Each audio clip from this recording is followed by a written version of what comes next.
Okay, അഞ്ചാമത്തെ module dividend ഡിസിഷനകത്ത് നമ്മൾ കേട്ടിട്ടുണ്ടാവും ഒത്തിരി ഡിവിഡൻഡ് പോളിസി എന്നൊക്കെ. നിങ്ങൾ മിക്കപ്പോഴും കേട്ടിട്ടുണ്ട്. വാട്ട് ഇസ് ഡിവിഡൻഡ് പോളിസി എന്ന് പറഞ്ഞാൽ എത്രമാത്രം കമ്പനിയുടെ ഷെയർ ഹോൾഡേഴ്സിന് ഡിവിഡൻഡ് ആയിട്ട് പേ ഓഫ് ചെയ്യണം, എത്രമാത്രം കമ്പനിയിൽ ഫ്യൂച്ചറിലെ ആവശ്യങ്ങൾക്ക് വേണ്ടി റീറ്റെയിൻ ചെയ്യണം, അതിന്റെ ആ ഒരു പെർസെൻറ്റേജ് കാൽക്കുലേറ്റ് ചെയ്യുകയും അതിനുവേണ്ടിയുള്ള ഡിസിഷൻസ് എടുക്കുകയും ചെയ്യുന്ന ആ ഒരു ഭാഗമാണ് ഡിവിഡൻഡ് പോളിസി എന്ന് പറയാം. അപ്പൊ നമ്മുടെ ഡിവിഡൻഡ് ഡിസിഷനകത്തും മെയിൻ ആയിട്ട് നമ്മൾ പഠിക്കാനുള്ള ഭാഗങ്ങൾ ഇത് മാത്രമേ ഉള്ളൂ. എംപ്ലോയീസ് അല്ല, ഇൻവെസ്റ്റേഴ്സിന്, ഷെയർ ഹോൾഡേഴ്സിന് എത്രമാത്രം ഡിവിഡൻഡ് കൊടുക്കണം, അതേപോലെ എത്രമാത്രം കമ്പനിയിൽ അത് റിട്ടേൺ ചെയ്ത് സൂക്ഷിക്കണം. ഈ പറയുന്ന ഡിവിഡൻഡ് എന്ന് പറഞ്ഞാൽ പല രീതിയിലുള്ള ഡിവിഡൻഡുകളുണ്ട് കമ്പനികളിൽ. അതായത് ഫോർ എക്സാമ്പിൾ പറഞ്ഞാൽ എപ്പോഴും എല്ലാ വർഷവും ഒരേ 13% ആയിട്ട് നിൽക്കുന്നു. ചില ഡിവിഡൻഡ് പോളിസി എന്ന് പറഞ്ഞാൽ പ്രോഫിറ്റ് കൂടുന്നതനുസരിച്ച് അതനുസരിച്ചുള്ള ഇൻക്രിമെന്റ് അവരുടെ ഡിവിഡൻഡിനകത്ത് കാണും. ചിലതെന്ന് പറഞ്ഞു കഴിഞ്ഞാൽ നിശ്ചിത പെർസെൻറ്റേജ് മാത്രം, അത് സ്റ്റേബിൾ ആയിരിക്കും, എന്നാൽ സർട്ടിൻ വർഷങ്ങൾക്ക് ശേഷം വേണമെങ്കിൽ ചേഞ്ച് വരുത്താവുന്ന രീതിയിൽ ഫ്ലെക്സിബിൾ ആയിട്ടുള്ളതുണ്ട്. അങ്ങനെ പല രീതിയിലുള്ള ഡിവിഡൻഡ് പോളിസികൾ ഇന്ന് കമ്പനികളിൽ അഡോപ്റ്റ് ചെയ്യുന്നുണ്ട്. അപ്പം നമ്മൾ പഠിക്കാനുള്ളത് എന്താണ് ഡിവിഡൻഡ് എന്ന് പറഞ്ഞാൽ എന്താണ് ഡിവിഡൻഡ്? എന്താണ്? നമ്മൾ ഷെയറുകൾ വാങ്ങിക്കുന്നതിന് നമുക്ക് കിട്ടുന്ന ആ ഒരു പ്രതിഫലമാണ്. അതായത് ഇൻട്രസ്റ്റ് ആയിട്ട് നമുക്ക് വരുന്നതിനെ നമ്മൾ ഡിവിഡൻഡ് എന്ന് വിളിക്കും. അപ്പൊ the term dividend refers to that part of profit of a company which is distributed among its shareholders. എവിടെ നിന്ന് എടുത്താ ഡിവിഡൻഡ് കൊടുക്കുന്നതെന്ന് പറഞ്ഞാൽ എങ്ങനെയാണ്? കമ്പനിയുടെ പ്രോഫിറ്റ് എത്രയാണോ ആ പ്രോഫിറ്റിൽ നിന്നാണ് കമ്പനി ഷെയർ ഹോൾഡേഴ്സിന് ഡിവിഡൻഡ് ഡിസ്ട്രിബ്യൂട്ട് ചെയ്ത് കൊടുക്കുക. It can be defined as a return that a shareholder gets from the company out of its profit on his shareholding. It is a reward to the shareholder for the investment made by them in shares of the company. ഇതിനൊരു reward എന്ന് നമുക്ക് വിളിക്കാൻ പറ്റും ഡിവിഡൻഡിനെ. കാരണം share holder risk ഏറ്റെടുത്തുകൊണ്ട് നമ്മുടെ കമ്പനിയിൽ കൊണ്ട് ഇൻവെസ്റ്റ് ചെയ്തതിന് അയാൾക്ക് കിട്ടുന്ന ഒരു റിവാർഡായിട്ട് നമുക്ക് ഡിവിഡൻഡിനെ പരിഗണിക്കാം. നമുക്കൊരു ഡിവിഡൻഡിന് institute of chartered accounts of ഇന്ത്യയിൽ dividend is a distribution to shareholder out of profit or reserve available for this purpose.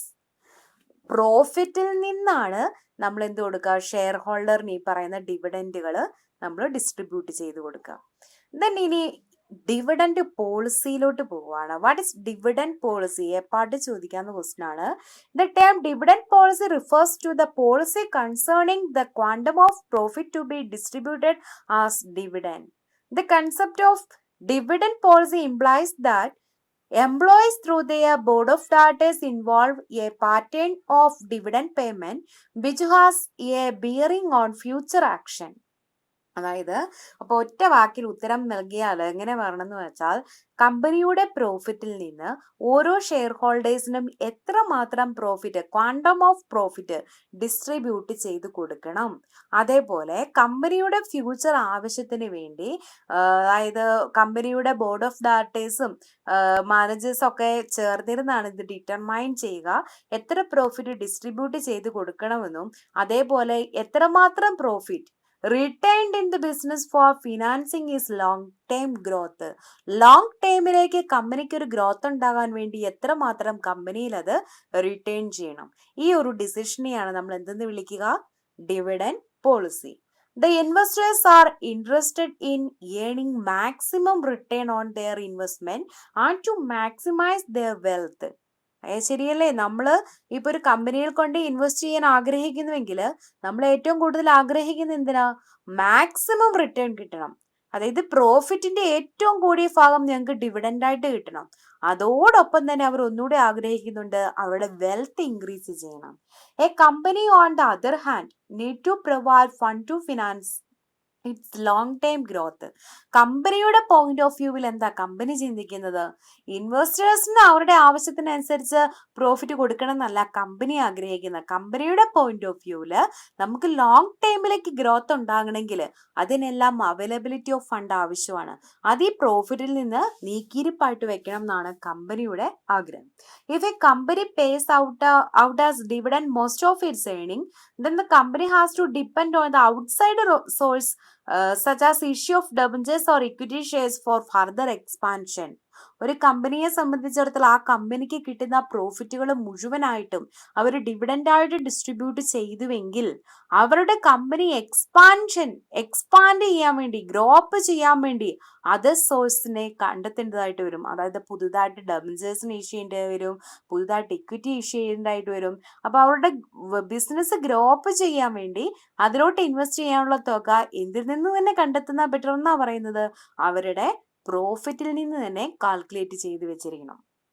Dividend policy thus affect the long-term financing and wealth of shareholders. So, a company's dividend decision should be in such a way as to reasonable return to its shareholders and to retain rest for its growth.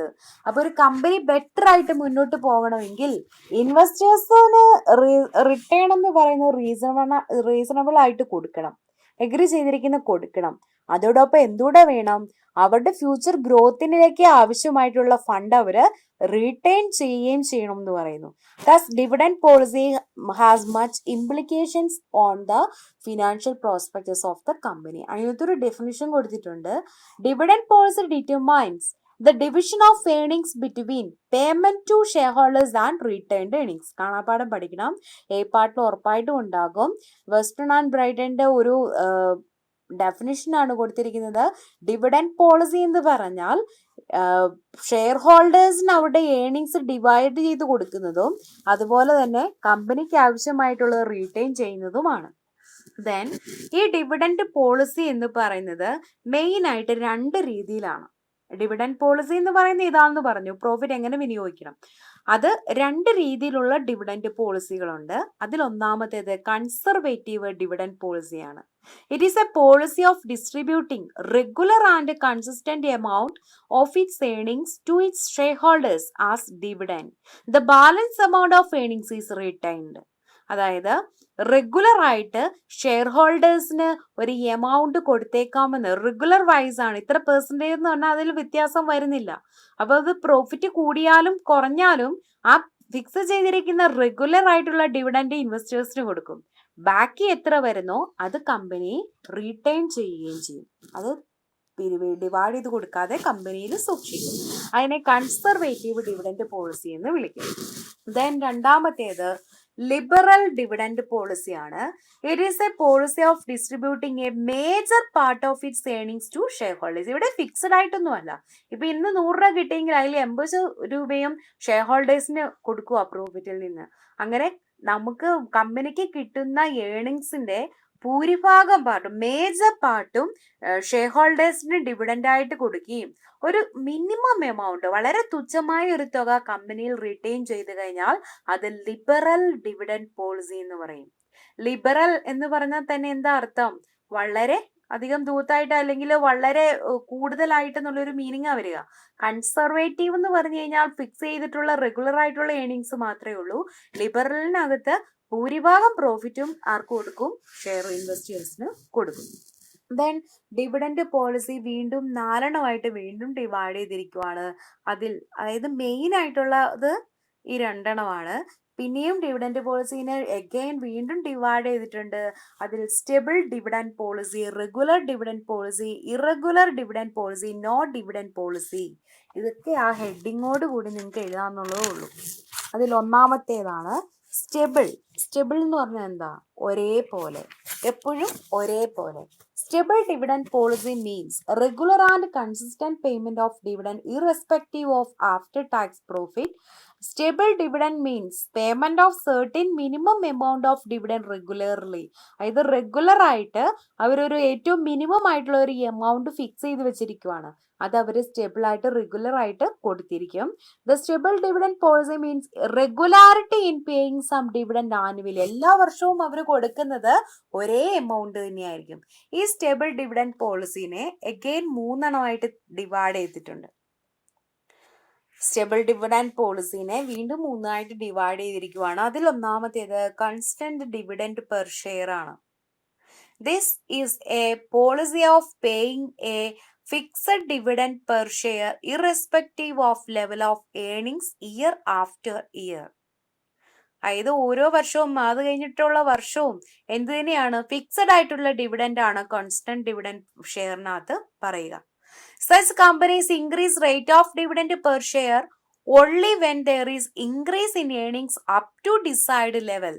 അവിടെ അതായത് constant dividend per ഷെയറിനകത്ത് അങ്ങനെയുള്ള കമ്പനികൾക്ക് അവർ കൊടുക്കുന്ന ഡിവിഡൻഡിനകത്ത് മാറ്റം വരുത്താം.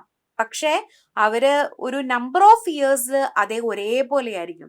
അതായത് ഒരു 5 വർഷത്തേക്കിന് ഏകദേശം ഒരേപോലെ ആയിരിക്കും. അത് കഴിഞ്ഞാൽ കമ്പനിയുടെ പ്രോഫിറ്റ് വീണ്ടും ഹ്യൂജായി ഇൻക്രീസ് ചെയ്യുന്നു എന്ന് മനസ്സിലാക്കിയാൽ അവർ ആ പോളിസിയിൽ വ്യതിയാനം വരുത്തി ആ സെയിം തുക തന്നെ വീണ്ടും ഒരു 4-5 കൊല്ലത്തോട്ട് കൊടുക്കും. അതാണ് കോൺസ്റ്റന്റ് ഡിവിഡൻഡ് പെർ ഷെയർ എന്ന് വിളിക്കാം. ദെൻ അടുത്തത് കോൺസ്റ്റന്റ് പേ ഔട്ട് റേഷ്യോ ആണ്. This is the policy of paying fixed rate of net profit as dividend every year. In case of constant payout ratio policy, the amount of dividend fluctuate in direct proportion to the earnings of the company. അതായത് ഇതും fixed തന്നെയാണ്, പക്ഷേ അത് fluctuate ചെയ്യും. എപ്പോഴാണ്? Earnings of the കമ്പനിയുടെ proportion അനുസരിച്ച്, എത്രമാത്രം പ്രോഫിറ്റ് ഇൻക്രീസ് ചെയ്തു എന്നുള്ള പ്രൊപ്പോർഷൻ അനുസരിച്ച് ഇവിടെയും ഇൻക്രീസ് ചെയ്യും. ഇതിനകത്ത് സർട്ടിൻ നമ്പർ ഓഫ് ഇയേഴ്സിൽ ഫിക്സ്ഡ് ആണെന്നൊന്നും പറയുന്നില്ല. ഇയർ ബൈ എവറി ഇയറിൽ അവിടെ ആ മാറ്റം കൊണ്ടുവരാനായിട്ട് സാധിക്കും എന്ന് പറയുന്നു. ദെൻ സി പറയുന്നു stable rupee dividend plus extra dividend. It is a policy paying constant dividend per share to the shareholder plus an extra dividend from high rate of profit. എന്നും അവരുടെ ഫിക്സഡ് റേറ്റ് തന്നെ ആയിരിക്കും, പക്ഷേ huge profit earn ചെയ്യുന്ന വർഷങ്ങളിൽ അതിന്റെ ഒരു certain പെർസെൻറ്റേജും കൂടെ ഡിവിഡൻഡ് ആയിട്ട് കൊടുക്കും. അങ്ങനെ സ്റ്റേബിൾ ഡിവിഡൻഡ് പോളിസിനെ 3 ഡിവൈഡ് ചെയ്തിരിക്കുന്നു. Constant share, constant pay out ratio, stable rupee dividend plus extra dividend. ഇനി ഈ സ്റ്റേബിൾ ഡിവിഡൻഡ് പോളിസിക്ക് കുറച്ച് അഡ്വാൻറ്റേജസും ഡിസഡ്വാൻറ്റേജസും കൊടുത്തിട്ടുണ്ട്. അതിൽ 6 അഡ്വാൻറ്റേജസ് ആണ്. അതിൽ ഒന്നാമത്തേതിൽ പറയുന്നു investors normally expect A fixed rate of return. Stable dividend policy satisfy the expectation of the share holder. അതായത് ഏത് ഇൻവെസ്റ്റേഴ്സും അവർക്ക് റെഗുലർ ആയിട്ട് ഒരേപോലെ ഒരു ഇൻകം വേണമെന്ന് ആഗ്രഹിക്കുന്നവരാണ്. അതുകൊണ്ട് ഇൻവെസ്റ്റേഴ്സിന് വളരെ സാറ്റിസ്ഫൈഡ് ആണ് എന്ന് പറയുന്നു. അതാണ് ഫസ്റ്റ് അഡ്വാൻറ്റേജ് എന്ന് പറയാം. Second point, a stable dividend policy helps to attract new investors. New ഇൻവെസ്റ്റേഴ്സിനെ ഈ പോളിസികൾ അട്രാക്ട് ചെയ്യുന്നുണ്ട്. It bring stable in the market value of share.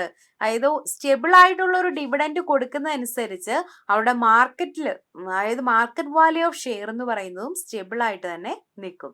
Then it increases goodwill and credit worthiness of the company. ഒരേ രീതിയിലുള്ള return എന്നും കൊടുക്കുന്നതുകൊണ്ട് അവരുടെ credit വർത്തനസ് തന്നെ കമ്പനിയുടെ കൂട്ടാൻ ചാൻസ് ഉണ്ട്.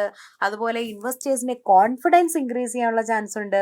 ലാസ്റ്റ് പോയിന്റ് പറയുന്നു mobilisation of fund for new project become easy as it attract new and potential investors. ഇനി പുതിയ ഷെയറുകൾ വിൽക്കാൻ ആഗ്രഹിക്കുന്നെങ്കിൽ പോലും ഔട്ട്സൈഡിലുള്ള ഇൻവെസ്റ്റേഴ്സ് അത് വാങ്ങാൻ തയ്യാറാകും. കാരണം അവരുടെ സ്റ്റേബിൾ ആയിട്ടുള്ള ഒരു വരുമാനം ബാക്കിയുള്ളവർക്ക് കിട്ടുന്നെന്നും മനസ്സിലാകുന്നുണ്ട്. അങ്ങനെ 6 പോയിന്റ് ആണ് അഡ്വാൻറ്റേജസ് പറയുക. ഇനി 3 ഡിസഡ്വാൻറ്റേജസ് കൊടുത്തിട്ടുണ്ട് സ്റ്റേബിൾ ഡിവിഡൻഡ് പോളിസിക്കകത്ത്. Once a stable dividend policy is followed by a company, it is not easier to change it. If the stable dividend are not paid, it creates a feeling in the minds of investors financial creditworthiness of the firm is bad. അതായത് നമ്മളിപ്പോൾ ഒരു fixed ആയിട്ടുള്ള ഒരു dividend fix ചെയ്ത് വെച്ചു. അടുത്ത വർഷം വന്നു കഴിഞ്ഞപ്പോൾ ഇതേപോലുള്ള പാൻഡമിക് സിറ്റുവേഷൻസ് ഒക്കെ വരുമ്പോൾ ബിസിനസ് പ്രോപ്പറായിട്ട് റൺ ചെയ്യുന്നില്ല, പ്രോഫിറ്റും അധികം കിട്ടാതെ വന്നു.